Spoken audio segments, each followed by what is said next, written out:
Assalamualaikum warahmatullahi wabarakatuh. Halo teman-teman semuanya, perkenalkan nama saya Nurul Fadilah dari kelas 12 IPA 7. Ingin menunjukkan teman-teman mengenai teks editorial.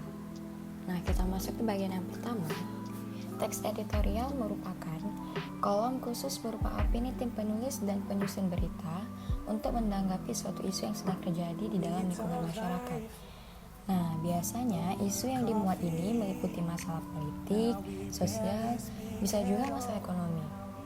Walau berupa opini ataupun pendapat, penulisan teks editorial ini juga dilengkapi dengan bukti, fakta, dan argumentasi yang logis. Teks editorial sendiri ini umumnya ada di sebuah koran, majalah, ataupun media online. Nah, dalam beberapa koran atau media, teks editorial itu disebut juga sebagai tajuk rencana. Nah, untuk memahami lebih dalam tentang teks editorial, teman-teman simak video ini ya. Nah, seperti yang teman-teman bisa lihat pada layar, ini adalah teks editorial yang telah saya susun, yang berjudul Pembentukan KPK Darurat, Wadah Aspirasi atau Halusinasi.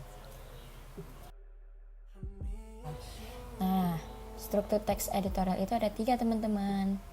Yang pertama adalah pernyataan pendapat atau tesis. Nah, di bagian ini berisikan mengenai sudut pandang penulis mengenai masalah yang diangkat nih. Biasanya berisi teori yang akan diperkuat oleh argumen.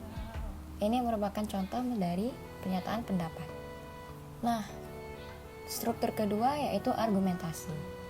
Argumentasi ini merupakan bukti yang digunakan guna memperkuat pernyataan di dalam tesis. Argumentasi yang diberikan berupa pernyataan umum atau juga hasil dari penelitian, pernyataan para ahli, juga bisa fakta-fakta berdasarkan referensi yang dipercaya. Nah, struktur yang terakhir ialah penegasan ulang. Penegasan ulang ini merupakan bagian yang berisi penegasan kembali pendapat yang didukung oleh fakta pada bagian argumentasi, yang dimana guna memperkuat ataupun menegaskan. Nah, seperti yang teman-teman lihat, penegasan ulang ini dia berada di bagian akhir teks. Yang terakhir adalah kaidah kebahasaan dari teks editorial.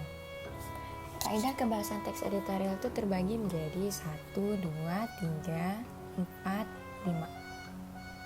Sekian penjabaran saya mengenai teks editorial. Semoga video ini bisa membantu teman-teman. Lebih dan kurang saya mohon maaf. Saya akhiri. Wabillahi taufiq wal hidayah. Wassalamualaikum warahmatullahi wabarakatuh. Sampai jumpa.